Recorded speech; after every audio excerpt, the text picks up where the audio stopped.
We're looking at 7.2. This is a review worksheet 2, going over all the topics in 7.2, disk method, washer method, and cross-section problems.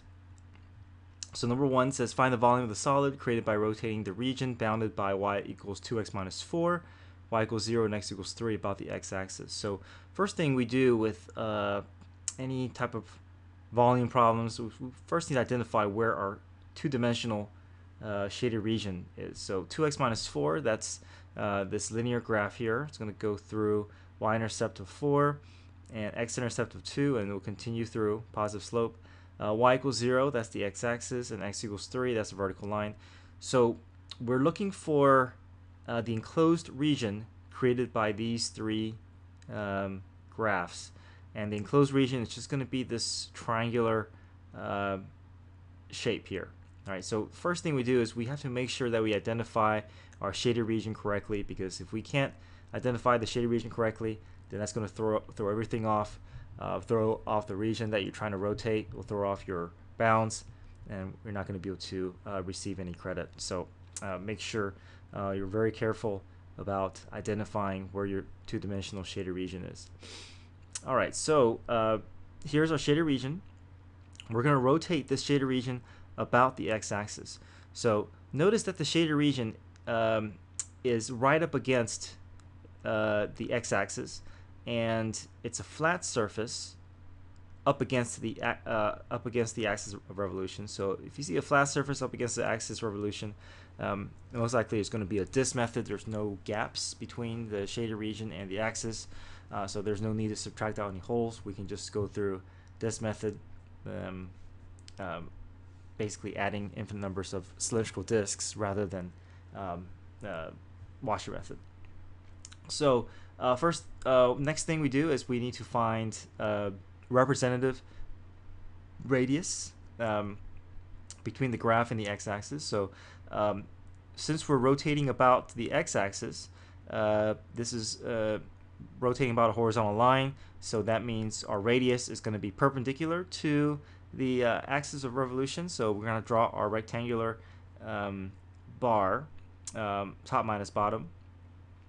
So our representative radius bar is going to extend from the linear graph to the x-axis. So this will represent my height, or my radius, sorry. And then the radius is going to be top minus bottom. So the top of this radius is hitting the 2x minus 4. So that's the top graph, minus the bottom graph. The bottom graph is right at the y equals 0 line. So 2x minus 4 minus 0 is just 2x minus 4. So the volume formula is pi definite integral of radius squared dx. So the radius is 2x minus 4, so 2x minus 4 quantity squared. And then the left and right bounds of this shaded region is from 2 to 3. And then we just use our calculator to evaluate the volume, 4 pi over 3 cubic units. For number 2, find the volume of the solid created by rotating the region bounded by y equals 2x squared minus 3. So I have this parabola graph here. Y equals negative 3, that's the horizontal line. X equals 2 is here. And about the line, x equals negative 1. So it's going to be this little triangular looking shaded region, rotating that about the line, about the line y equals negative 1. Okay. All right, notice that the shaded region and the axis of revolution, there's a gap. So because there's a gap, anytime we're going to be rotating any shaded region about a gap or a hole, we're going to have to subtract out portions from the volume equation. So because we have to subtract out, we have to use washer method. So washer method requires us to find two radius, big R and little r. Okay. All right, so first off, notice that your axis of revolution is a vertical line. So we're always going to find the radius extending from the axis of revolution. And your radius is always going to be perpendicular to your axis. So we're going to create big R first. So big radius is going to extend from the axis of revolution to the further boundary of the shaded region. So that the further boundary is going to be at x equals 2. And then the little r, little radius, is going to extend from the axis to the closer of the boundary in the shaded region. So that's going to be this curve, which is the y equals 2x squared minus 3.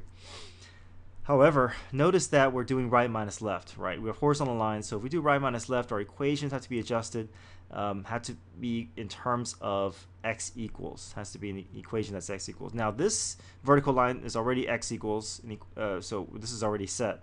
So the right minus left is going to be 2 minus negative 1, so big R is 2 minus negative 1, which will be 3.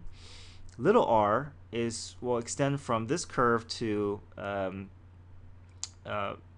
the axis of revolution.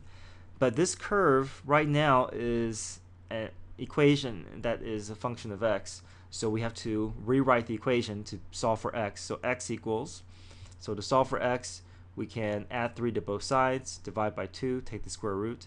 So this curve is now represented by square root of y plus 3 divided by 2. And then we do right minus left, so square root of y plus 3 divided by 2 minus a negative 1, and that gives us square root of y plus 3 over 2 plus 1. Alright, so we have our big R and little r, so now we can just plug into our volume equation, washer method. So big R is going to be 3 squared, little r is going to be this entire expression, quantity squared, and the bounds are going to be from, we're not going from left to right, we're going from bottom to top, since we're doing everything in terms of y here. So in terms of y, our bounds have to also be in terms of y. So the lowest y value that we see of the shaded region is going to be at negative 3. The highest y value that we see is going to be at 5. So from negative 3 to 5, our volume is 80 pi over 3. Alright, number 3, find the volume of the solid created by rotating the region about y equals 2x squared minus 3. So notice that it's the same shaded region. Similar shaded region. Actually, this is the same. 2x squared minus 3, y equals negative 3, x equals 2. The only difference, okay, so it is the same shaded region. The difference here is that we're rotating about a different line. And the line is no longer vertical. It's going to be a horizontal line. So we're rotating the shaded region up against this horizontal line, y equals 7.